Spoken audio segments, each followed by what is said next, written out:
I was born and raised in Detroit. I love my city. I adore all the growth and the architecture and all the amazing things we've accomplished, whether it be Motown or the automotive industry. And as I've traveled the world and spent time and lived in different places, I find that there's no place like home. Detroit will always be home to me, and it'll always be a place that I love. I love this staple, which is amazing. And it really inspired me to do my podcast, which is called Detroit Girl Transform. I decided to do this podcast on Resilient Radio, which is a Black-owned station based in Detroit. And it really highlights the transformation of my city while I, as an individual, was transforming. And what kind of people come out of Detroit, which are really people with hustle and grit, who are determined and also exhibit perseverance. The podcast will really focus on different people that have different phases of transformation, whether it be their finances, their well-being, their travel experiences, how they transform their relationships, how they transform their spiritual beliefs. Because at the end of the day, we all want the same thing, and that's what's best for our city, and that's what's best for our legacy and our future and our family.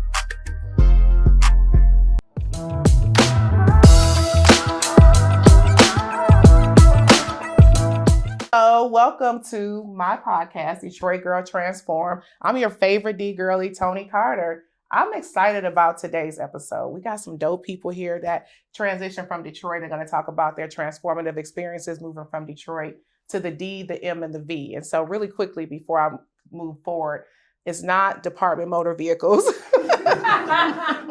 The D is actually DC, M is Maryland, and V is Virginia. So each of us live in one part of that area of the DMV, and I'm excited to have my friends here to talk about their amazing experiences.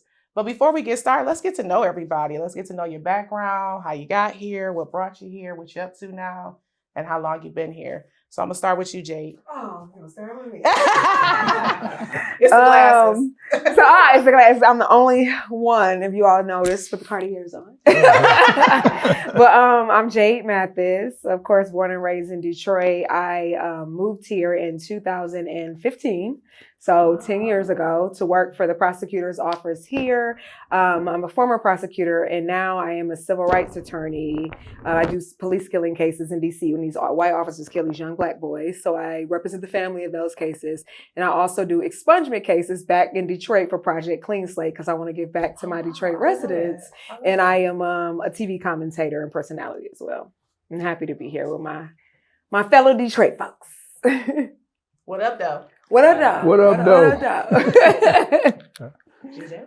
William B.J. Hill, Billy Jr. I've been here since 2002, 2003.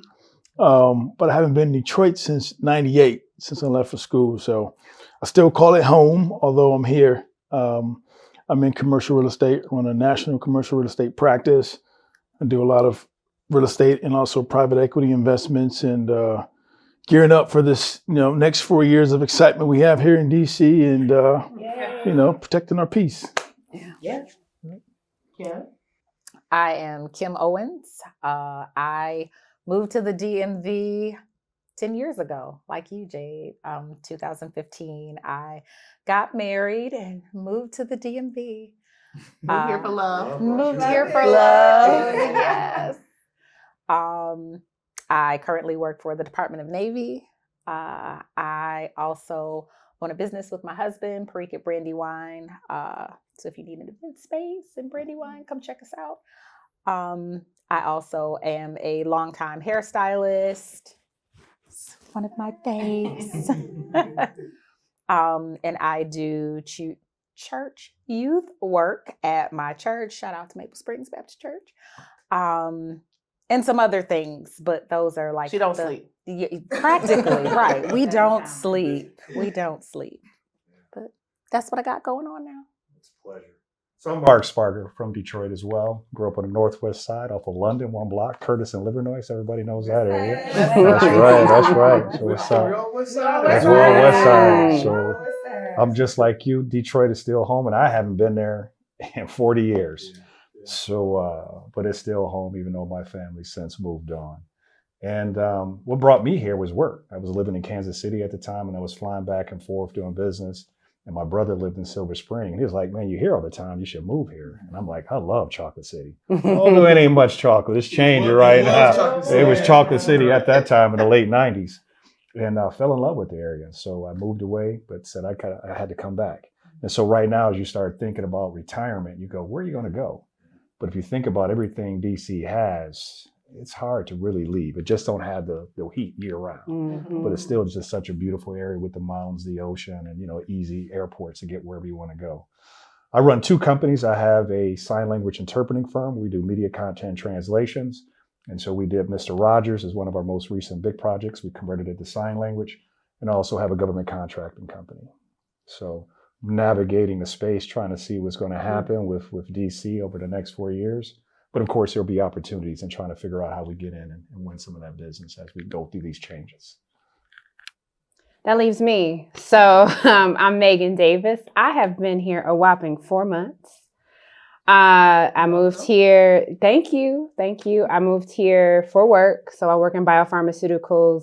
Ironically, I was coming to this area with my previous employer, but I was remote from Detroit. So I would bop in and out for the last 3 years. So I'm very familiar with the area, but my current employer requires me to be in office 3 days a week. So I moved here. Welcome.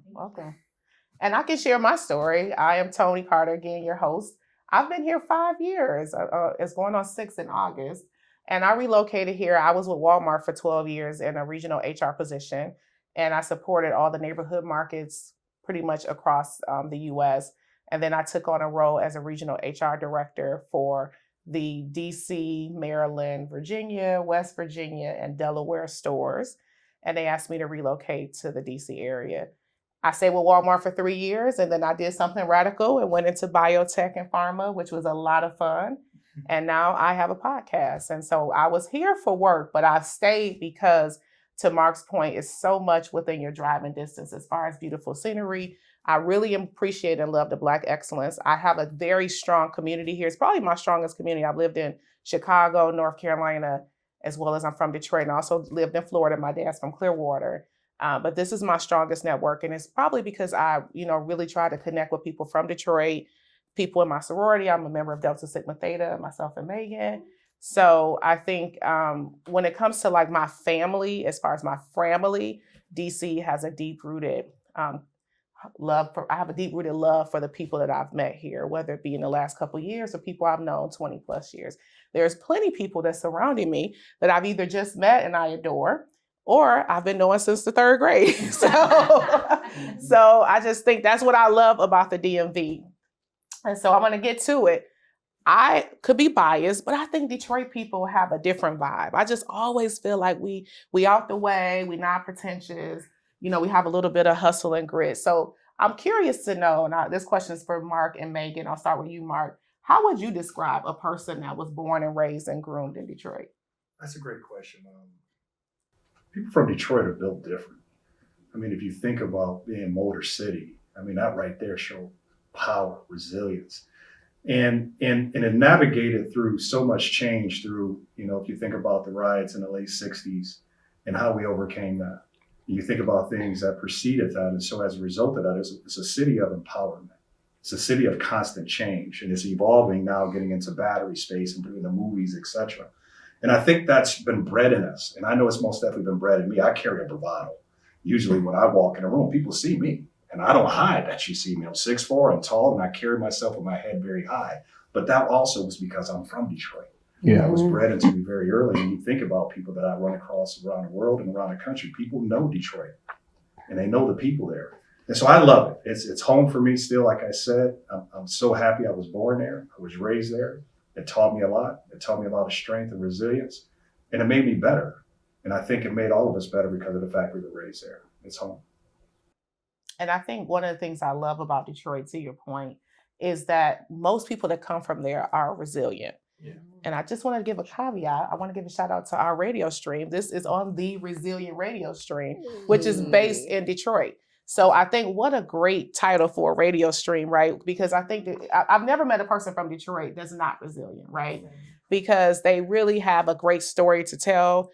but also very humble, very much so serving the community. And so I think that I connect with people that are like that. I'm not a person that connects with people that are focused on self-service. Like, I just think that if you're just sitting here calculating what you can get, how you can benefit from me, that's kind of hard for me, because I think that there's so much more we can give when we're organic, and it'll come back to us tenfold when we just, when we just do it from the heart. So Megan, what about you? How would you describe a Detroit player?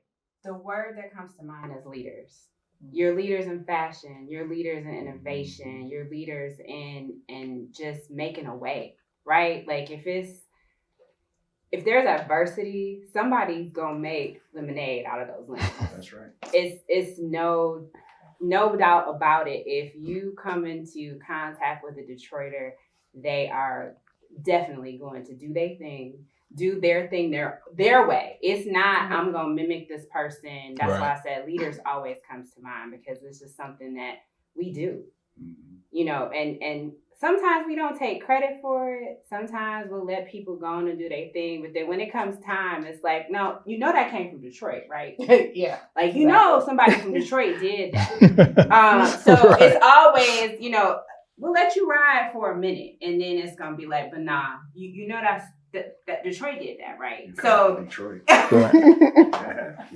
Yeah. And with Hair Capital, I didn't want to call it Yes. out. Atlanta I says think- they are, but I'm just telling you, Detroit girlies is different. Shout out to Cash Down, Buzz Down, always looking good. Always. I just feel like Detroit women, we figured it out around the hair, like how to keep it soft and elegant, but still fly, So anyone else want to share what they love about a Detroit player or any characteristics? I always say we're just real. We're raw, we're authentic, no matter where we are, where we are. And that's one thing in DMV, and I'll get into that probably a little later. I'm sure one of the questions will lead into that. But I think we are just very real, authentic people. What you see is what you get. There's no motive behind most of us. But yeah, I think we're very authentic and very raw. You can also spot a Detroit woman or man wherever Oh, you for are. sure. Yes. Yeah. And they Yes. cool. They just cool. Yeah. It's like Quick story. Coincidentally, I was with Steve J, your cousin, My cousin. out in Cali. We're walking down the street, and I just said, "What up, though?" And our other boy Charles was like, "How do you know he's from Detroit?" We were like, "We just know. It's just He's it's a from thing, Detroit." yeah. He didn't have the Detroit D on or anything. I just know it. I do it all the time. It blows my boys who aren't from Detroit. Like, how do you do that? You can always do it. You can tell somebody who's from Detroit, Right. in the confines. Not Detroit proper. Detroit. Detroit Yeah, proper. exactly. Right. And I think we take I feel like if somebody say, you know what, Toni may be, sometimes excessively honest, but she real. You call me a real chick, that's the best compliment you could have ever given me. And I would put that on my resume if I could. Like, she the realest, right? So I think people from Detroit, we also take as a compliment when someone says we keep it real. Yeah. So now that we talked a little bit about Detroit and what we love about those Detroit players, there are some similarities between Detroit and the DMV area. While there are differences, but I do want to highlight first some of the similarities, because I think you're able to thrive in an environment where you have some familiarity. And so, Kim, I'd love for you to share with us, what do you think are some similarities between our hometown, Detroit, and the DMV? I think one similarity is the heart of the people. I grew up on the west side of Detroit. I grew up on Linwood, at Dexter, Around the corner from me and BJ. Finkel, yeah, that area. And so that was considered the hood in Detroit. And so even here, my heart for the hood is always my heart for the hood. And so the hood is just we have a lot of similarities there, just the heart of the people. And I do want to clear something up, because it's in Detroit, the east side and the west side is a big deal. And I know I'm going to be called out by having all the Yeah, but somebody's going to call me out for not having When you're away east from side home, players it's on the here. same. So I just want to call out, we did have maybe someone from the east side, but they couldn't make it, but they were invited. I got to give a shout out to my east side people, because I won't no smoke. Anyone else want to share any similarities between Detroit and the DMV? I think you called it out earlier. It's not ass chocolate, but I think the heart of Detroit, that's one of the things I love about Detroit is Black people run Detroit. Yeah. Yeah.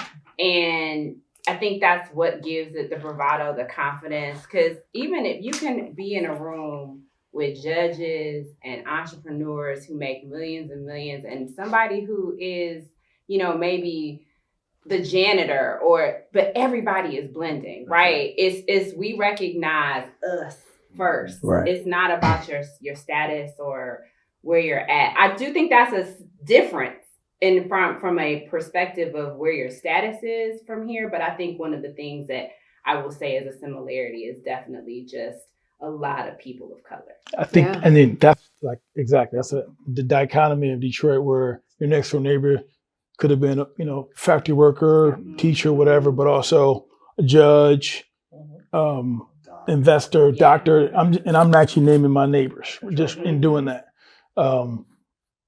The difference, and one of the things that I don't necessarily like too much about DC, and it's changing a bit, but the first thing they say, what do you do? Listen, baby. I'm like, I always say, how you doing with Tony, I always say, so now I know, Mark, to your point, I'm 22 years in. I say, not what I do, especially if it's a brother or sister, like, who are you? Yes. Like, who am I? Nice to meet you. Let's connect. I do say the similarities, though, they're stark, right? We're both bred from the same fiber. Yep. And also, you look historically, like the reference anecdotally, 1968, the national uprisings, we were two of the cities nationally that were hit the hardest, and our stages of recovery were different. When I first moved here, 02, I say 02 or 03 because I didn't really fully commit. 03, I bought a house here. 02, I was here, but I was in the streets. You know how it is. I was outside. I was enjoying all of Chocolate City. All it had to offer, right? Well, that's when it was Chocolate City, right? It was. But, we saw the development or the progression from, Detroit was still recuperating from 1968 riots at that time in the areas that, wherever you want to call it, being redeveloped, gentrified, whatever. DC was farther along in that progression, and I loved it. But still, the root of it, to your point, I loved the root of us, the root of our people was here.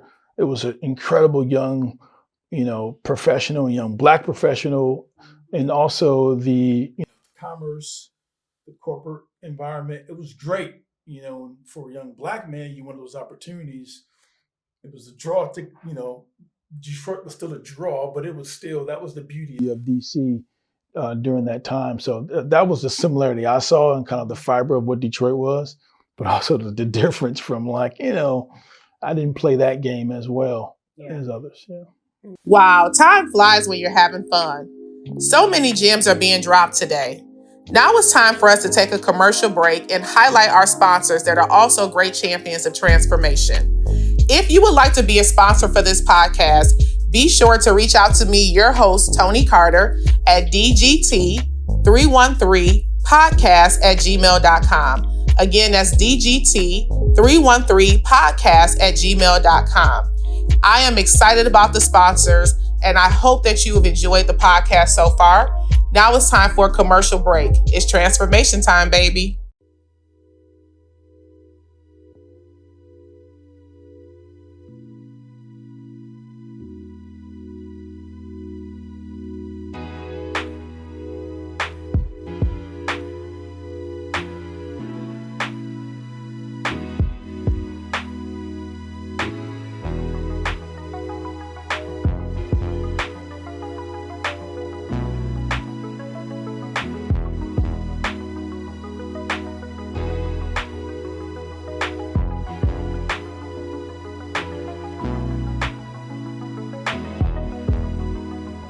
Well, the music was there as well. You think about they had go-go, we had house and rap. So that you had those similarities to exactly different kinds of music. So you had a music scene, right? And of course, the club scene in Chocolate City was very similar to Detroit. You had to pull in a little bit of Baltimore allow as well. But you had the opportunity to convene with all of us and have a good time. Right. There was always something to do. Yeah. And I love that when I first got here. It was truly Chocolate City at that point. And also the similarities, two Black mayors. Coleman Young, right? And Marion Barry. Yeah. And so those cities were looking at each other in terms of what do we need to do economically? And they created that Black power system. And so that's why you started having development here. Yeah. getting so many business opportunities, as you mentioned. The same thing in Detroit. It was power investment and saying, hey, there's opportunities and you just need to find it. Right. Be creative, which we are. Yeah. Start engaging. You can be successful.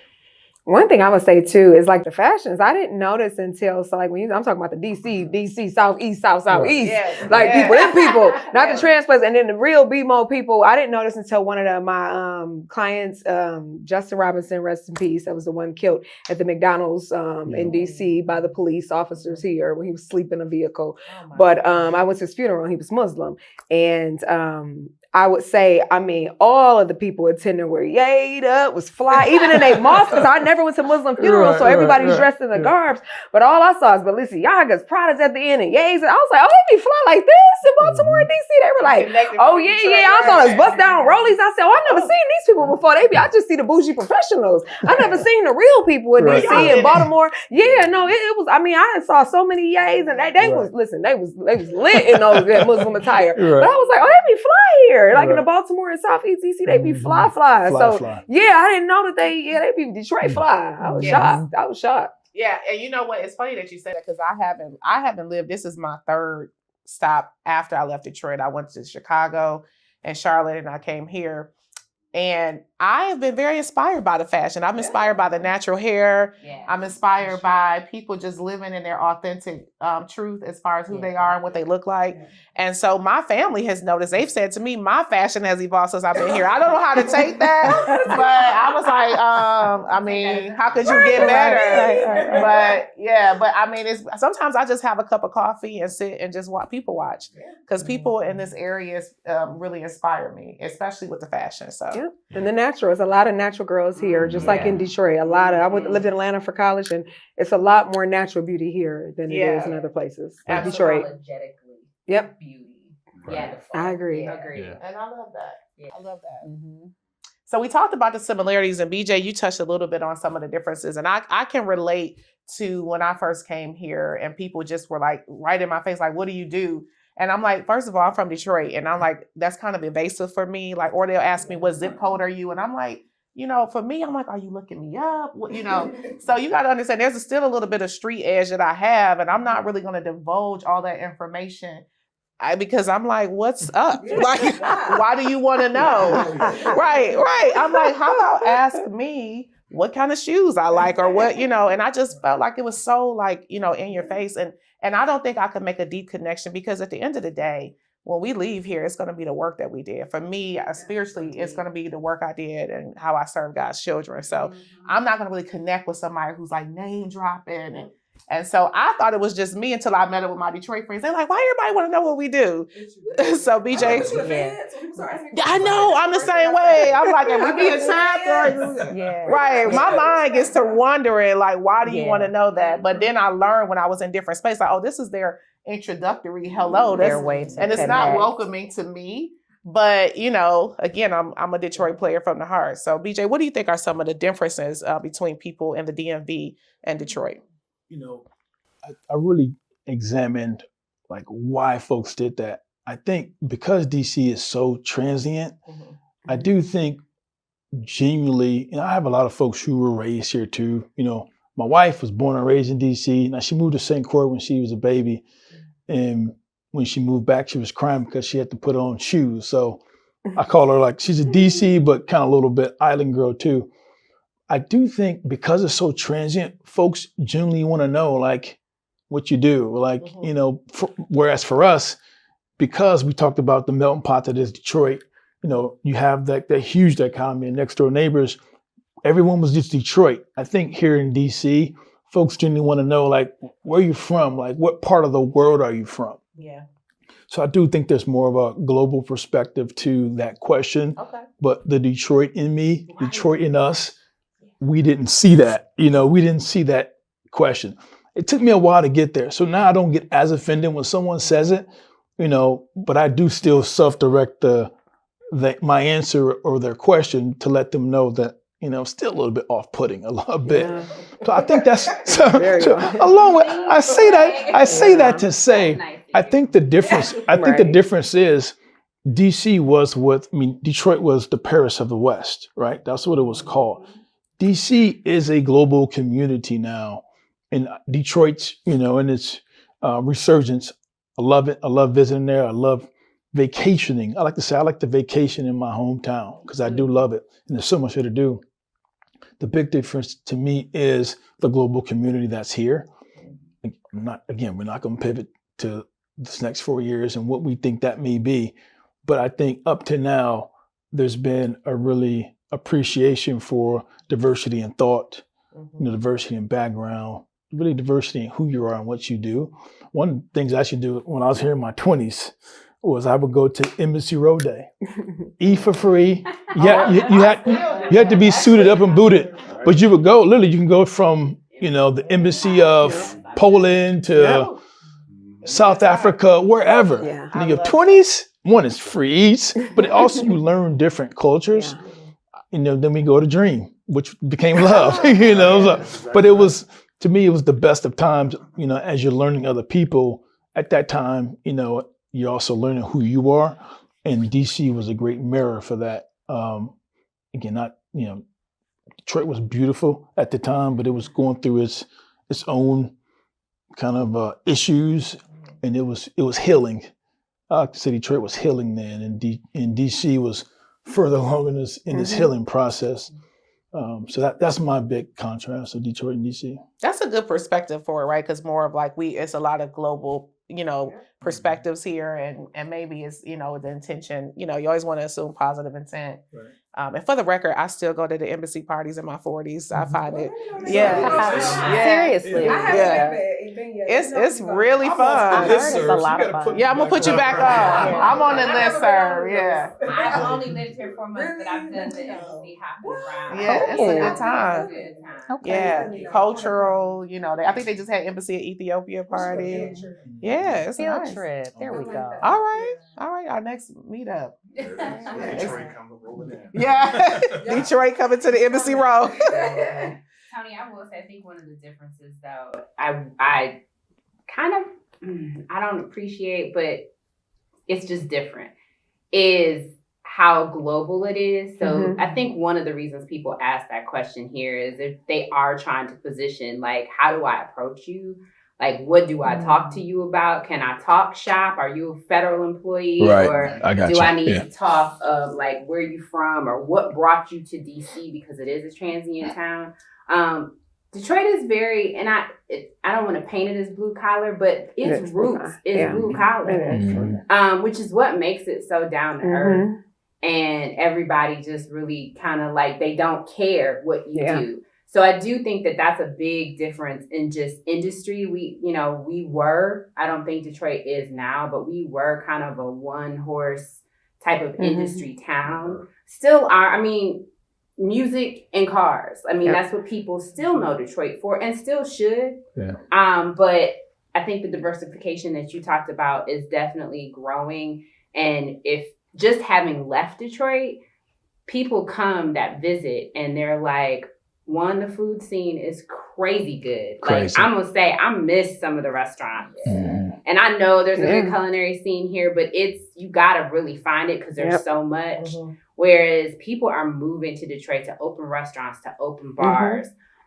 People are moving to Detroit to do a lot of scientific type stuff in industry. So it's becoming diversified. And I think that's going to bring us to be more of a similarity than a difference. But right now, I would probably say that's the difference.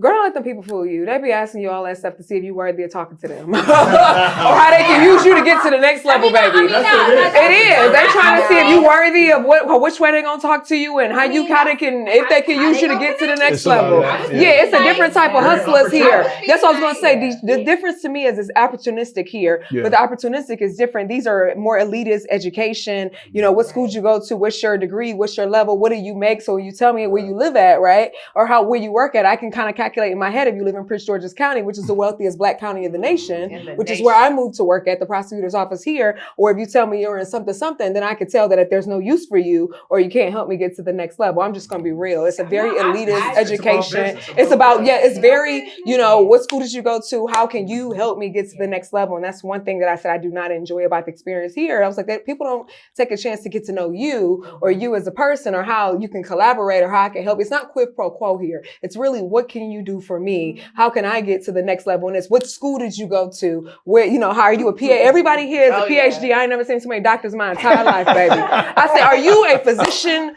or I need to know what type of doctor before I continue this, because it's, everybody's a PhD on the corner here. I'm a lawyer. It's a lawyer on every other corner here. We're like crackheads. I say that all the time. People here are more opportunistic. I think people in Detroit want to get to know you more. And I'm grateful for the blue collar experience, because when you get here and you get bougie Negroes, that's what you got here. A whole bunch of educated bougie Negroes from South Carolina, North Carolina, Alabama, all these different little places. And they come here and work on the Hill. Right? And then they get their little couple years on the Hill where we make $45,000, and then we act bougie to the rest of the people who are here. That's all I'm saying. I used to work on the Hill, so I know how it goes. I work for Congressman Cummings. I know how it goes. I just, you know, I'm from Detroit, so I wasn't going to let that part get, but that's the difference here is the people are not, I'm sorry, I don't think they're as authentic. I think it's, how can you help me, if you're worthy of me speaking to, and how can you help me get to the next level? So I'll be honest, in the very beginning, I thought that because it was so foreign to me to ask me, what do I do? What? And then well, where'd you go to school? Well, in Detroit. That means, well, high school did you go to? Right. Yeah. So here, when they ask, where did you go to school? It's, you know, the college scene. And here they're very big on like HBCUs. Well, I didn't go to an HBCU. So for me, when I got asked those questions, like it was a little difficult to connect. And then I'll be honest, being from Detroit in the hood, we don't really talk to everybody like that. Like I gotta know you to really be comfortable with, to share my business, because why do you want to know? Like I wasn't used to. That's my biggest earliest challenge too, because you know, when in the day, one, you don't just give everybody your business. So networking is, it's a different type of networking. So I walked out my front door. And this happened a couple months ago. I walked out my front door. Now the man across the street, and it's so like where we're from, right? Right. You just move in. I literally turned around. I said, am I walking out the front door? Right. We're trying to ask my rob me or something? Hey, who want to know? Right, why? Right. And then he was like, he thought about it, and then he was like, oh, my, I said, do you live here? And he was like, yeah, for the last 9 years. I said, oh, what's your name? And then, like, because if what's your name? Right. You're my neighbor, you live across the street, then maybe we should introduce ourselves before you size me up of like, I'm walking out the door with keys and I'm locking the door. Right. Like, So see, that's one of the things I learned is that you have to break the ice. Yes. Because they're coming at you for the business opportunity. You have to break that. Then you can start having a real conversation. Then you can build a relationship. But it's going to be ice up front. And I mean, and I think that's a part of like, all of us come from different experiences in different places. So what we're thinking and how we get there might be different. But if we decide that the destination is the same, I think we can find some common ground. If we decide we both want to get to the same place. Now, how we get there might be a little bumpy, but so it's all good. But once you get there. Yeah. It's good. Well, I hope I get there quick, baby, because I'm ready to go. One quick ad too. Like Detroit is so multi-generational too. Like every block, you have somebody who came from the Great Migration. You know where your mama from. You know, like where everybody's from, where their mother's from. So you have that, context in your conversations. Even if you don't know somebody, I meet you in Detroit. I know we have a few folks. Or a few points of connectivity. Yeah. You don't have that here. So I do think that coldness is because you don't have that. And that's one that's so special about Detroit, but also it's organic. You can't create that. So in a transient area, you're gonna have to break through that or have an icebreaker anyway. I think that's probably the same if we move to LA. The A has its own different things, but that's another podcast. But just different spots. That's our Southern brothers, and sisters. But I do think that's a part of it too. Yeah, no, I totally agree, and I think one of the things I want to call out what I loved about this particular episode is that I think it takes a level of grit, but also some really good aspiration and ambition to leave Detroit and become successful somewhere else, and specifically in the DMV.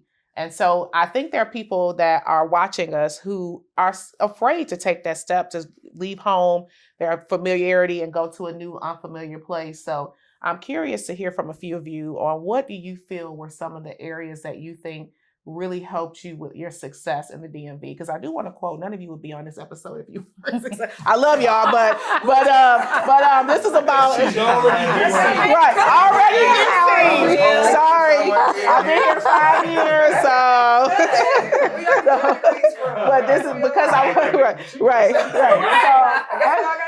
right. So as a compliment, wait, no, not that kind of success. As a compliment to you, you've been successful in the DMV. So let me clarify.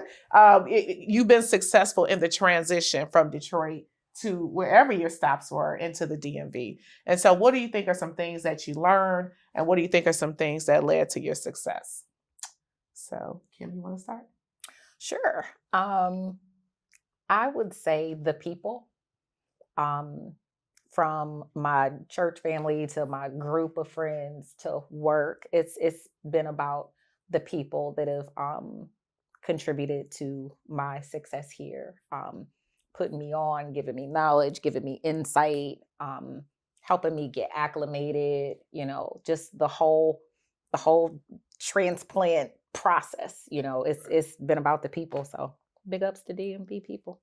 So you're attributing it to your community, people really surrounding you. Yeah, my community, my village. Your village setting you up for success. And I think Absolutely. that's a combination of your husband's family, your Absolutely. work family, people from your church, Christina. Right. Biological family, right. Non-biological family, friends, in-laws. Yeah. And that, I attribute that because sometimes it's hard to build a community. Absolutely. When you move, because people are can be a little cliquish, and so breaking into building a community within itself is something that's really something to really be proud of. So particularly at a certain age, absolutely, because you are you have your set people, right? I think what helped me, honestly, most of my friends, even when I was in Detroit, which was just a few short months ago, lived all over. Mm-hmm. So, my role before I moved here, I never was home. I had a global role, so I was flying all over the world. So people would just text me, what time zone are you in? Or so I think I've learned having to be bouncing around to keep my inner circle very close. But moving here, I'm leaning into the things that I love to do. So not only just my community, church, sorority, organizations, but I golf. So I play tennis. I just started a tennis clinic. So I'm trying to just find people who have like-minded activities and likes, to find that. And then it's knowing the people who know other people, right? Mm-hmm. So that's been definitely a blessing for me these last couple of months. That's how I met Toni, through another friend that I have a long-standing relationship with that's lived here for a while. Other folks that I had from home that knew people here that introduced me. So you got to use that network. Yeah. And I think when you think about just kind of a connection that I want to touch on is it is kind of a code when somebody finds out you're from Detroit. It's oh, you're good, right?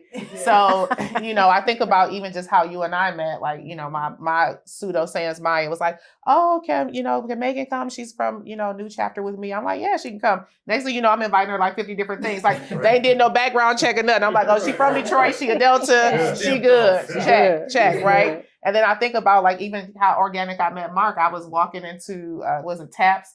And we were watching the Lions game, and I just had a Lions shirt on, and he's oh, you a Delta? You like the Lions? Come sit with us. And next thing you know, he's at my birthday party 2 months later. And it was just, we didn't do any deep background check. And somebody was well, what does Mark do? I was I don't really know. I was I know he's from Detroit. I know he's right. He's vetted. Right. He's good-hearted. I know he's a Kappa, but I don't need to know exactly what he does to know that he's good people. He's shown that in just the connections that we've had. And I think that is just kind of how it is. And I will say I'm a little bit more skeptical if they're not from Detroit. I'm well, how you know that person? I'm not sure that they should come to my house. You know what I mean? Because I am specific about people coming to my house. People would know me for years and think about the fact that they've never been to my home.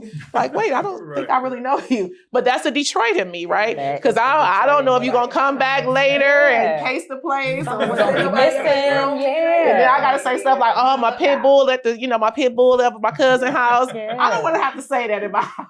So yeah, so I think, to your point, I think that, that community, but also just really connecting with different things that you like, right? Tennis is really big here in the DMV area. So I want to learn. It's on my bucket list. And golf, I do want to learn, and I think you can make some good connections there. Save yourself some misery with that golf, man. Really? No. It is a mental challenge. I do love it. But I love it. Yeah. It's a game that you got to try to beat yourself. I don't need no more mental challenge. I'm all set.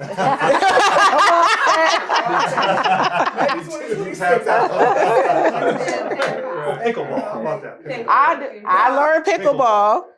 Maybe I got a little space for that, but I'm all tapped out. That's supposed to be just fun. She said, It is. Like the golf there. I did learn pickleball when I was at a wellness retreat. So I was at a wellness retreat. They're like, let's do pickleball. I'm like, oh, okay. Anyone else want to share like what you feel led to your success and how you've been successful as a DMV resident? I feel for me was making my first set of friends I made were at the prosecutor's office here, and a lot of them were transplants as well. And then church here. I was at First Baptist when I first started here. So I was in ministry there. I think I met a lot of people doing that and doing mission trips and stuff. But I think joining stuff, I was on the NAACP executive board when I first joined. So I think joining organizations and ministries is what probably helped me, because I only knew my brother, Greg. He was the only person I knew when I moved here. So I think that was a good way for me to meet people, was definitely through ministry and through like nonprofits and like community events and stuff. And I think that even with the spiritual connection, I personally have always felt that you meet people who are really, really connected to a purpose when you do nonprofit or community events. And we were all in South Africa, and I was sitting next to 3 people that went to Alfred Street that I didn't even know they went. I was like, oh, we go to the same church. We sitting here in Cape Town on the rooftop, like, like, oh, you go to Alfred Street, you good? Give me your number. You know what I mean? So it's like, the Lord, so we good. But I think, when you connect with someone, when you're doing work, missionary work, community work, something to connect with, something that's bigger than you. Yeah. I just have always met really cool people doing that.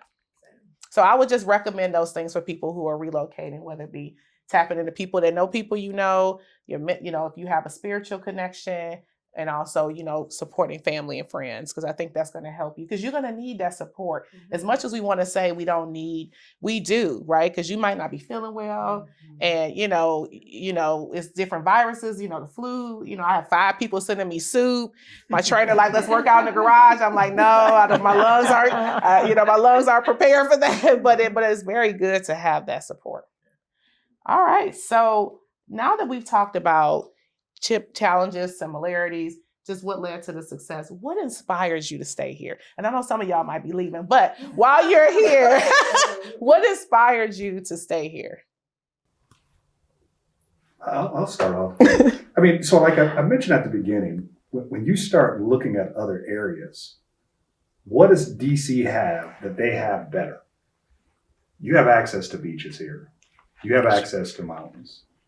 You have relatively good weather. I mean, we do have 4 seasons, but you have relatively good weather. Yeah. You have museums, you have restaurants that you just mentioned, you have activity, and it's very diverse. You have wealthy Blacks here, where, a lot of areas don't have that. So when you think about all of the features and activities and things that you can do, if you go south, you got beaches and warm weather. They don't have the restaurants, they don't have the entertainment, they don't have the culture. They just have a beach. So DC represents everything. If it had year-round great weather, you would maybe never want to leave. Yeah. But the beauty of it is you have great airports here. It's accessible to any place you want to go. So for me, when I think about where I want to go, DC is hard to leave. This is home. So it's starting to replace my old home because I don't see myself leaving, but I constantly consider it. I had a short list, kind of going back to the prior question of like motivating me to leave, because I lived in Philly for a little bit and went back to Detroit. I was allowed to go back and forth between Philly and Detroit, so that was a unique role that I had. But I lived primarily in Philadelphia, and so another city that I love that has some grit. I tell people Philadelphia is a mashup of Detroit and New York. Yep, like that's a great way to that is the mashup right there. But For me, short list of places because I have to feel comfortable with the people. And I think a lot of things that you named are important because there's tons. I was at the ballet earlier today, right? Mm-hmm. Then you can go to a concert, you can go to a museum, you can find something free, you can just walk around, go to Rock Creek Park, there's all these things. If you want nature, you can find it. So I think it's great with that. I think the more preventative is, the cost of living, which is a challenge. But people make it work. I look at when I go to restaurants and I'm like, how are you living here? I know what I'm paying. Yeah. What are you doing? Like, oh, y'all stacked up. But people make it work. So whether it's a long commute, I think the public transportation is amazing. Mm-hmm. So if you do have to commute, you can do that. I think that's one of the things I do appreciate about this area is you can make it work. You can. It's also a great place to start and raise a family. It is. And I don't say that as a contrast from Detroit. I think Detroit is also a great place to raise your kids. Mm-hmm. Some folks say it's not. I think it's a phenomenal place to raise your kid. Well, we didn't just survive it. We were thriving, Yeah. But the community in Detroit, I don't have the same sense of community here. I would love to have the sense of community in Detroit to raise my kids. But I do love raising kids here just from the exposure. You just came from ballet. Two of my daughters were performing with the National Ballet of China 2 weeks ago at Kennedy Center. Fencing, everything. You can find it here to expose them to. I do love that about DC. I think the uniqueness of this DMV area for your kids, but also there's always something to do, Yes, it is. Sometimes it's too much to do. It is too much. It is. A lot of options. But you can, to your point, Mark, about getting on the airplane, I can, Friday night or Thursday night, you can find a pretty quick international ticket to go wherever you want to go to. Sure. Now I do think there shouldn't be such a contrast in the schools here, from the public to private, but I think that's nationally. Yeah. But that's area driven as well. It's area driven, but wherever you go, the private schools and the public schools, there's going to be, a pretty stark contrast between those schools. Nationally, when you say, we can get into the debates or the merits of the schools. I don't know about you guys. We came from Detroit public schools and up into DPS. College. I didn't do any. I'm proud DPS. Got to do a shout out to Renaissance High School and Alonzo W. Bates Academy. Got to do that. Base Brett. But I don't know if you have that here, but I do. We always brag about our public school, our K through 8 school in Detroit. We had teachers that were poured into us. It's a public school with, college. Yeah, we were professor like. By the time we were but even aside from that, the teachers loved what they were doing. And they loved us. That's a little bit different. That's family. You were family. But I do think it's a great spot to start and raise your family in Detroit. In DC. Yeah. Wow, time flies when you're having fun. So many gems are being dropped today. Now it's time for us to take a commercial break and highlight our sponsors that are also great champions of transformation. If you would like to be a sponsor for this podcast, be sure to reach out to me, your host, Toni Carter, at dgt313podcast@gmail.com. Again, that's dgt313podcast@gmail.com. I am excited about the sponsors, and I hope that you have enjoyed the podcast so far. Now it's time for a commercial break. It's transformation time, baby. I like shiny things. You like shiny things. Got us in trouble. We like shiny things. Thought it would change our world. We like shiny things. I do think, to your point, Detroit does have an opportunity for you to test in the schools that are Detroit public schools, right? Yeah. I haven't seen that in DC. I think it's, to your point, it's like a public and private sector. Whereas if you wanted to go, for us, BJ and I, we had to test in to get to our grade schools. We had to test to get into King, Cass, and Renaissance. And so you have an opportunity to do that which I think gives you, whether you want to go to your neighborhood school or you want to go to a different school. So, but I think in both scenarios, I think you could really thrive. Mhm. Baby, I done came, I saw, I done conquered, I'm ready to go. No, I'm ready to G-O. But the one thing I would say I love about here is I bought my condo about 10 years ago at the harbor, and I don't think I would find another area that I just love so much that feels like a vacation. Yeah. Like you said, because the weather is beautiful, there's water, the Potomac all over, there's so much water here, the weather is generous, it's very, very diverse. So I do think it's going to be difficult to find another area that has this type Everything. of weather and everything that you can feel like you're on. Or I can drive to Virginia to the mountains. I can go hiking, and I can go to DC. There's going to be museums. There's going to be, there's going to be, day shows. There's going to be stuff happening outside, the flower gardens, different stuff. There's a variety of stuff to do. And I think that's what makes it very special is if you want to go on a date, Lord, I'd have been on 1001. You listen, you never get tired of date ideas. Some really creative. Baby, you're going to get some good dates here. I would say that. And like you said, you can fly. So when I go out of the country, I have family members coming in from Detroit, and they come in right and left. But there's airport choices. There's so much to do. That's why I got a 1-bedroom, because I said y'all not gonna come here and not want to go. I did it on purpose because I know they were coming in. I got a fold out couch, so you're gonna be comfortable for about a week, and then you're gonna be ready to go because I know how y'all are. Oh yeah, I did that on purpose. I'm not. Oh no, ma'am, that's where you messed up. Yeah, nope. I got a little couch that you can fold out. You'll be ready to go in a week. So, but I would say the weather is to have the colder and the warmer climates to still, and just to have areas where you can feel like you're on vacation and live. I feel like that's something big too. So that's something I don't feel like I would see in Detroit as much. Mm-hmm. Yeah. I want to highlight the water. Like, I don't know about y'all, but when I'm driving like into DC or even to Virginia and I'm crossing the bridge, I'm like, oh, this water is great. Yeah. It's like right here. I would agree with Mark. It's hard to leave. The accessibility of so many things was overwhelming at first, but I've learned to embrace it. Yeah.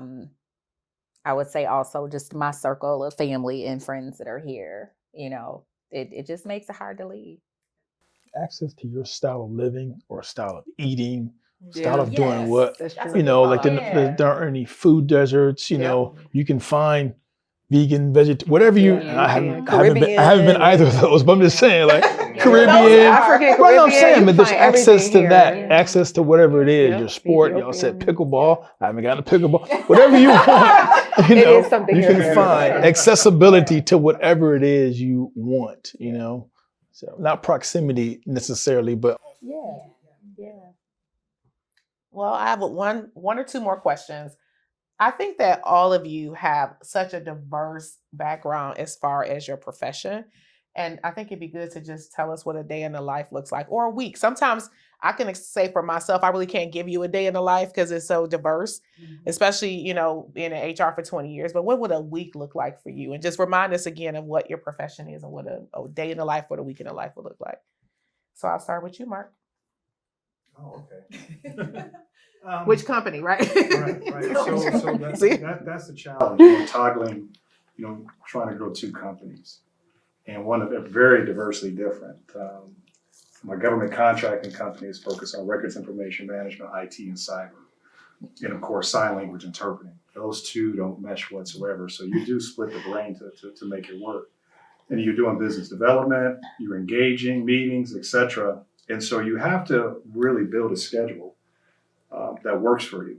And sometimes it's a challenge because you have competing priorities. You got to do something here and something's happening or something's blowing up here. And of course, right now, what's going to happen with the government, being a government contractor, you're like, how do you manage through that? But for me, it's always, how do you find opportunity? So how I pretty much manage my day is through a solidified schedule, trying to understand what do I need to accomplish. But more importantly, try to find ways to look forward. I'm looking every day to determine, is there a way to grow? Who should I be communicating with? What do you do? Is there a way that we can partner on some things? Because if you think about it, everything from a government contracting perspective is a partnership. And then the same thing with sign language interpreting, now trying to engage with an organization that has a need that they don't believe they need an expense, because that is a cost to their business. And so it's always trying to evaluate what can we be doing next? What can we be doing different? So next thing for us is getting into emergency services. I was involved in an accident, had 30 deaf employees with me. A car jumped a rope, hit several of us and that kind of thing. We told them I got 30 deaf people here. Sign language interpreters were on the ground next to me. So now how are they going to communicate? Right. We're telling them, you have to have emergency services with interpreters. Yeah. They came with nothing. They take us to the hospital, nothing. So it's always trying to think of different creative ways that you solve problems. So that's what I'm doing for my government contracting business, the same thing doing here. But it's being very opportunistic, trying to grow and looking for relationships like these to do that. And having Detroit friends make a difference. So we're looking forward to continue the conversation with all of you because I know we can grow and be better. See, I like that quid pro quo. People here be like, what you got, what you can do for me, who you work for, who you get me in with. Like, dang, you ain't got nothing for me? Nothing? Maggie, what about you? What does a day in life look like? Ooh. Or a week in a life? Biopharma industry is very complex. Very, very, very complex. So it depends on what function. I've worked in a lot of different functions across the industry. My current function is marketing. So I work on a major brand for the company that I work for. Probably ask some people the most important brand to the company by revenue. So that causes a lot of people to be asking me a lot of questions daily. So I spend a lot of times, honestly, putting out fires and figuring out how to make things progress and not get stalled and bogged down with too much ideation. I'll be perfectly honest. That's really what I see my days as a lot of times, and trying to push things forward. And it's a delicate balance because you're dealing with lives of people. People oftentimes see pharma as, profit margins, and it is, but we're making back what we've put into millions and sometimes billions of dollars into research for products that never see the light of day. So you got to make a profit for that and the product that did make it. So if people start to think about it like that, I always liken it, being from Detroit, you don't ask how many cars was ever, you don't ask what it cost to make that car, you just paid for it. And we all know you probably had an A plan. But A or Z plan. But family. But you still just pay for it. You don't ask how much it was or how much it cost to build it. And so I always say that it's a difficult balance because then we also do it with government. So like challenges of seeing what, the next few years are going to look like, because a lot of things are pending on our side, even though we're private sector, on how our products move forward, what indications get approved, what things go. So all of those fit into my realm. I oftentimes will cross-functionally liaison with my medical team, with our legal team, with our finance team. So there's a lot of things that go to get the products to the marketplace. And it's not just the commercial you see on TV, although that is a part of our team and what we do. But it's really making sure that all those different entities, including the ones behind the scenes and nobody ever thinks about with pharma, those all kind of land in my bucket space daily and weekly and monthly. So basically, you and Mark are busy. I was gonna say, y'all sound important. You gonna have to go next. I don't want to go next. I don't got nothing. I used to have a whole boss that's basically stated, you're never off. Oh. Because even when you're having a relationship with someone, there's opportunity that you should be building. Be it building friendship, That's true. building personally. So you're always on for some specific reason. Yeah, that's a good point. Even just to build joy and happiness. Yes. So you're always on to try to find that and see who's bringing that energy into your life. Yeah. But you got to make sure you reciprocate, to your point. Yeah, That's important. Yes, that's been reciprocated. So I'm a commercial real estate broker, investor, sometimes play developer. Kind of unique. Starting out, I never had to take time off per se. So I always had to self-regulate what I did. So you have to really be a self-starter. My day-to-day changes day-to-day. This week is a little bit more fluid, but last week was pretty rigid because of everything that was evolving in the news cycle. My niche is I represent investors, developers, institutions, and help them get the federal government into their space, help them renew the federal government into their space, sometimes help them buy assets with federal tenants in it, or help in the debt side of that. So as you can imagine right now, things are a little tumultuous. The other investment side, if it's not real estate, it's in some private equity with a few of consortiums that have developed and built over the years. So really have to always be attuned to what's going on in the world. We talked even before the start about guarding our mental peace and kind of maintain our mental health. And you don't want to watch the news and news cycles all the time, but you have to stay on top of those trends. So I choose how I want to consume the news. I have a couple of sources that I'll read in the morning and a couple that I'll make sure I look at before the day's over, but I don't consume that, before I've had at least 1 or 2 or 3 cups of coffee, just because, you've had to really learn how to guard that.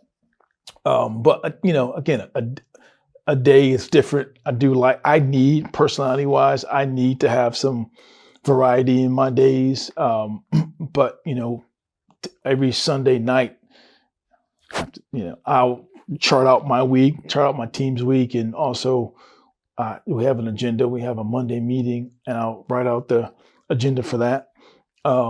It's as much to organize my team as it is to organize myself and my thoughts. But depending on where I am in the deal cycle, whether I'm here or the practice is national, so where I am in this, domestic states, I haven't done anything in Hawaii or Alaska, so contiguous. But depending on where I am, if I'm seeing the real estate or if I'm with meeting, if either I'm the principal or with the principals, it might change or adjust how I, plan out that week. So it's hard to say day to day, but that's how I really monitor my week to week, really. Yeah. And I think a good call out is just kind of how you position your week. I think we underestimate how effective we're going to be when we don't position. Because if for many of the roles and many of the things that we do, whether it be an entrepreneur or not, how you position yourself is critical. But you also want to create some healthy boundaries, right? Because I remember I will be positioning myself Saturday through Sunday, and then by Monday, it's just like I haven't had a day, with family or friends or, a reset, refresh. But I think charting it out, I'm sure as a leader, your team appreciates that because they know what you expect from them, but also it's really helping you to deliver some key objectives. So in a space where you have to be so agile and it varies. Sometimes I don't have control over that. Last year, I did some interviews Sunday morning at my son's baseball game, not interviews, calls with clients. We needed to close this deal that week. So sometimes I don't have full control over that, but you got to do what you have to do. But as much as I can, I like to put that flexibility into my schedule. Well, I'm gonna speak to all the people with ADHD. How many people have ADHD in the house? So, and I love that this is called the Resilient Radio because my speaking name is the Resilient Gym. Those are my initials, Jade Ellis Mathis. And one thing that I love about that Detroit, I have that grit and that hustle is that I tell people use all your gifts, right? Yeah. So I went to school for broadcast journalism. I never did anything on television, but I wanted to. Then I went to law school and I was a prosecutor for 8 years. Then I started a program here after Kamala Harris called Back on Track. And I brought it to Prince George's County, did that for a couple of years. Then transitioned to TV, our family show on E. Mathis Family Matters. Check us out on Peacock. No, did that, and I came back to DMV, and I actually took a sabbatical from law when I went to LA because it was very stressful, it was very overwhelming, and I already deal with, and that's part of my speaking journey as I was diagnosed in college with major depressive disorder, ADHD, and 2 learning disorders. So I withdrew from college mid-semester in Atlanta and moved back home to Detroit because my father demanded that I do, but I did finish my last semester at Wayne State, and that's when I decided I want to go to law school. But it can still be a lot on somebody I have disabilities that are not curable, but they're treatable. And, that can be a lot. So I just said, I'm going to have to move in what works for me at that time. But that's where having that resilience and that hustler mentality comes because I said, I use all of my gifts. Mm-hmm. So when I'm too overwhelmed to use the legal skills, then I came back here from LA and I started doing TV commentating on MSNBC and Fox 5 and those type of things, legal commentating and pop culture. And then I started doing civil rights cases with Attorney Crum here and Billy Murphy out of Baltimore. So I do police killing, but that can still be heavy when you already deal with depression. So I take times in between that. So now I'm a mental health influencer for the National Institute of Health and the Black Greek Letter Consortium. I'm not a member of the BGLC, but they picked me to be their Black mental health influencer. So I travel around to HBCUs and I talk about my testimony and my journey in destigmatizing mental health in the Black community. So now I probably do public speaking about 60% of the time. I've done the TEDx. So I'll do periodically when there's more civil rights cases. If they call me, if I'm in the mental space, I'll take them. If I'm not, then I won't. So I'm kind of sitting out now from there. But then I said I wanted to do some things to give back to the city because I left at 17 like many people in college. I left in 2003. So I haven't lived in Detroit since then. But now I go home more often because I'm getting a little older and I want to be in touch with, my people and the real people. So now I started doing expungements with Project Clean Slate. They're virtual. So I do it here, but 100% in DC. But I clean up the records of the people who are low income residents in the city of Detroit and help them clean up the felonies. So I say, use all your gifts. I use them in whatever season that I feel like they're relevant in. Some are relevant in more seasons than other ones. And some are like, okay, this is my moment of peace and recharging. Right now, I don't have what it takes, especially with this new administration, because a lot of those cases and those officers I was seeking prosecution for, Trump is now giving, a pardon to, or now you can't prosecute them anymore under the DOJ for civil rights cases. So I know that's heavy on me mentally. So I'm doing more work that makes me happy, which is going to be expungement and cleaning up these records for Detroit citizens. So I tell people all the time, use all your gifts. I still do TV commentating as they call it, but use all your gifts. And now I'm probably going to go into being an adjunct here in the area somewhere. So I just use all my gifts in the seasons that they're relevant and when I feel like it. I love it. I love Thank it. you. I Use all of it. Yeah. That's that Detroit. Yeah. Thank you. That's that. Thank you. That's that Detroit hustler. That's something different, baby. Woof. I don't even know where I get it from. And there's a deep level of self-awareness of what your capacity is. You got to know your capacity, baby. And I think we don't touch on that enough because we always talk about how we overcame an obstacle, but sometimes the obstacle is not meant to be moved out of the way. It's meant to pause, right? And so I appreciate your transparency, but also really that level of self-awareness when you know when to pivot. Like, this is not my season for this particular part of my work and my superpower, right? I'm going to pivot to this superpower and then I'm going to pivot here. And maybe it's time to recharge and reset, because well-being really is really something that, there's a study that shows that Black people don't get enough sleep. We are, if you go to New York in a museum, there's a museum where we really go and we can go sleep. Really? Yeah, in New York. Yes. Yeah. So it's like they have, it's really Field trip number 2. Yeah, we got a lot of trips coming up, but it's really to encourage Black people to rest. Yeah. And it's very powerful because you'll go and you'll see people just kind of sleeping and just having peace. And it's a very artistic, creative ability to really call out something. I have another episode. I will get into my new episode, but around why, Black women are most likely to have hypertension. And really, there's a movement by the CDC for us to prioritize self-care. So there's something to be said about our amount of, and I know a lot of times we're not aware of that. I was looking at my pharma bio person because, but this is something that we need to, is real. And so we don't, we think about sleep and, of course, we're like, oh, it's hustling. Like, oh, you're lazy. No, if you want to be productive, there's sleep isn't one thing you don't get back. And so I admire you for taking the opportunity to pivot and say, look, right now, this is not my time to do that, but this is my time to do this. And this is what brings me joy at this time. And this is weighing on me. And it's not in a space I want to be. So kudos to you. Yeah, it is. So, and you know that I have, unfortunately, now I'm dealing with the ulcer and gallstones. I have to get my gallbladder removed. And that's primarily because of the stress I was enduring as an attorney in the work. And I was like, you know what? No, I'm not even 40 yet. I cannot I'm taking a halt on everything. And that's what I'm just doing. Project Clean Slate now in Detroit, something that brings me joy. It's people who could have been my aunties, uncles, watching them having we're helping them having their felonies expunged in a hearing in 1 hour. These people have been felons for 20, 30 years. Oh, wow. So I said, do what makes you feel well. Do what makes you feel good. Because the other stuff, yeah. Next, sorry. I take 5 minutes every morning just to relax. Really? It's like a moment of meditation. So to do the deep breaths and that kind of thing. And I haven't always done it. So it's relatively new. But it's an investment in myself, as we're talking about. And I can feel the difference as I'm starting my day. And you can feel your heart starting to pump. Anxious, yeah. And it's usually about 10 a.m. that I do it. So it's right at the start of the morning, right when the day is getting hot. And I do that, and that settles me for the rest of the day. So I love what you're doing. I think that's fantastic. And I agree with you one day. What you were saying as well, getting your sleep and resting, but most definitely invest in yourself. Yeah. All right. Well, last question, and we'll wrap up. Thank you guys so much for sharing. I know that you all have blessed someone. I think that that's the important. Every episode, I want to bless someone with something that they might think they're dealing with alone, something that they want to have as a transformative experience. And so I think that you all sharing your journey and sharing exactly the honest, the raw truth of what it's like to relocate and be away from family. And so I appreciate that. I want you to think about just kind of your transition and your transformative experience going from Detroit to the DMV and describe it in one word, just one word.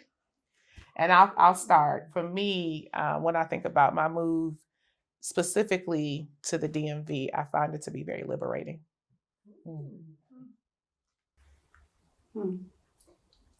Purpose driven. Love it. It's really two, but it's hyphenated, so it makes one. Right. I love it. I'm open. I love that. I'm open to embrace something new, learn something every day, challenge myself. I think we grew up and you're taught to say no. Yeah. And you get to a point in your life, you're just no. And so now I'm open, and let me assess it before I say no. No is last. Openness and being able to receive it is first. So I'm open. Love that. I would say value. It taught me about a lot of my value, what it is and what it's not. I would say maturing. I'm the same girl, but I'm not the same girl. The experiences here have helped me see life in a new light, because being from Detroit, this is my first stop out of Detroit. Okay. And so I know, at least for me, it was like, Detroit is all there is. Yeah. And then when I moved here, and everything was different. There are no surfer straps here. There are no conies here. That was hard. It was hard. It was hard. White Castle? Yeah, That's so White sad. Castle. Oh my gosh, I didn't even notice that. So I had to mature into new things, new experiences, the adaptation, the evolving. Yeah. I guess I would say regenerative. And I've had to kind of regenerate who I am a couple of times. I love that. We talked earlier about the pull from back home. My dad died 21 years ago. He was in Detroit, and my grandpa died. I was in the process of moving back, kind of in between and before those times. I had to regenerate who I am and who I was for my family in Detroit. This is before I had a family here too. But also this area kind of makes you kind of re-examine what's important day to day. Kind of do that every morning. I do it, my morning stretch and walk and work out with nothing else around me, no earpiece, just by myself. Very regenerative, the process of moving from there to here. And I say moving from there to here, I'm still in Detroit. That's still my home. I feel that. But regenerative will be mine for those reasons. Yes. Toni. Yeah. Awesome. Well, that concludes my episode today on Detroit Girl Transform. Thank you to my dope guests for taking the time and coming and sharing your journey and experiences. So each week, we're going to spend some time on transformation. I look forward to you all joining me on Transformation Tuesday. All right, bye. I am too pumped about next week's episode. I'm so excited. It's an episode you don't want to miss. For those of you who get together with your tribe and just have good girlfriend chats or good chats with the fellas, this is what that episode is about. I'll be getting together with some of my friends that I've known 20 plus years. We all went to college in different parts of Michigan, and we also are sorority sisters. And we're going to download the tea on one of our favorite series called Reasonable Doubt. Reasonable Doubt is a series on Hulu, and it's just super, super dope. It's where the hip hop culture intersects with criminal justice. And we're going to talk all things fashion, all things about the different characters and how we connect and relate and how they annoy us, right? And just have a good time. So get ready for some laughter, some chill time, and really, really and truly and really, really, and truly some good girlfriend time. So if you do watch Reasonable Doubt, we're only going to talk about season 1. So you should be all caught up. If you don't watch Reasonable Doubt, but you're curious about the show, check us out because we're going to give our perspectives on about the episodes and the different characters. So tune in for Transformation Tuesday. It's every Tuesday at 9 p.m. Eastern Standard Time. Detroit Girl Transformed. It's transformation time, baby. I am super pumped about the episode next week. You don't want to miss it. I am getting together with some of my friends from 20 plus years. We all went to schools in different parts of Michigan for college, and we're also sorority sisters. So we are going to talk about one of our favorite series that's on Hulu called Reasonable Doubt. And for those of you that are not familiar with Reasonable Doubt, it's actually inspired by the Jay-Z album Reasonable Doubt, which I absolutely think is super dope. And it also just really transitions into how the hip hop culture intersects with the criminal industry and the criminal justice system. And we absolutely love the show. We're going to download season 1. So for those of you that watch it, we're not getting into the most recent season. We're getting into the first season. And for those of you who haven't watched it, make sure you join because you could probably learn more about the show, but also just have a good laugh and a good kiki with us. So if you get together with your tribe like I do, and y'all like to download shows, movies, albums, culture, it's a really good example of that. And we just have a good time with laughter. And it's just 4 friends getting together, talking about one of our favorite shows. It's a fun girl chat. It's a good time. We are absolutely excited for you to watch us and watch us in our element. It's something we would do on a regular basis on a regular Tuesday evening. Check us out every Tuesday, 9 p.m. Eastern Standard Time on the Resilient Radio stream, Detroit Girl Transformed, better known as Transformation Tuesdays. And we are super excited for you to check out this episode. It is something you don't want to miss. It's transformation time, baby.